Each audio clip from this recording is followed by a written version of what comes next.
আমরা আছি মুরাদপুর এবং এখানে আপনারা দেখতে পাচ্ছেন পুরো প্রায় হাঁটু সমান পানিতে কিন্তু আসলে ডুবে আছে পুরো এলাকা এবং এখানে প্রায় হাজারখানেক গাড়ি কিন্তু আসলে এক পাশে দাঁড়িয়ে আছে, যারা যেতে পারছেন। আপনাদেরকে দেখাতে চাই পুরো রাস্তায় কিন্তু আসলে পুরো জ্যাম লেগে আছে এখান থেকে, এবং যার ফলে কিন্তু এখানে পুরো গাড়ি থেকে শুরু করে কোনো গাড়ি কিন্তু এদিক দিয়ে চলাচল করতে পারছে না।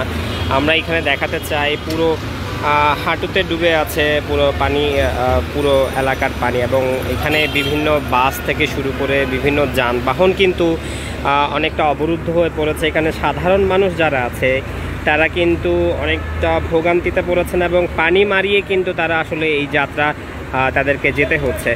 এবং আমরা এখানে বিভিন্ন এলাকা এখানে দেখতে পাচ্ছেন যারা অফিসগামী মানুষ আছে তারা কিন্তু এখানে পুরো এখানে অর্থাৎ পানির কারণে বিভিন্ন এখানে কিন্তু দাঁড়িয়ে আছে, এবং যার ফলে তারা কিন্তু এখানে পথ চলাচল করতে পারছে না। এবং আমরা এখানে বিভিন্ন জায়গা থেকে বিভিন্ন অফিসগামী এবং বিভিন্ন মানুষের সাথে কথা বলেছি।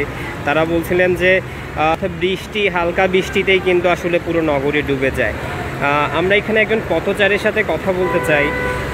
আপনি যদি একটু বলেন আর কি, যে কোথা থেকে আসলেন এবং কোথায় আছেন? আমি বাজার থেকে আসতেছি। আসলে আসার পথে এটা বাংলাদেশের রাস্তা মনে হয় নাই, এটা মনে হয়েছে ইউরোপের রাস্তা। এখন যাচ্ছি এখানে মুরাদপুর আসছি, এদিকে পানি বেশি। তো আসলে এখানে তারা বলছিলেন যে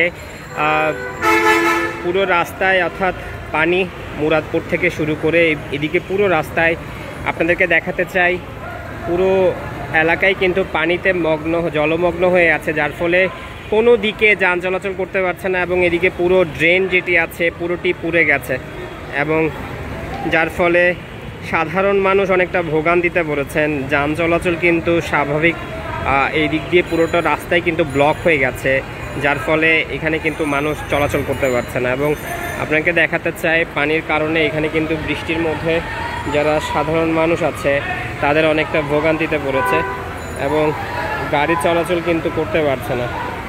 এবং দেখাতে চাই যে এখানে আসলে যে পানি সেই জলাবদ্ধতায় থেকে তারা কবে মুক্তি পাবে এই বিষয়টি বলছিলেন এখানকার যারা সাধারণ নাগরিক আছেন তারা। এবং এখানে কিন্তু অনেকটা ডুবে আছে, যার ফলে সাধারণ মানুষের যে ভোগান্তি সেই ভোগান্তিতে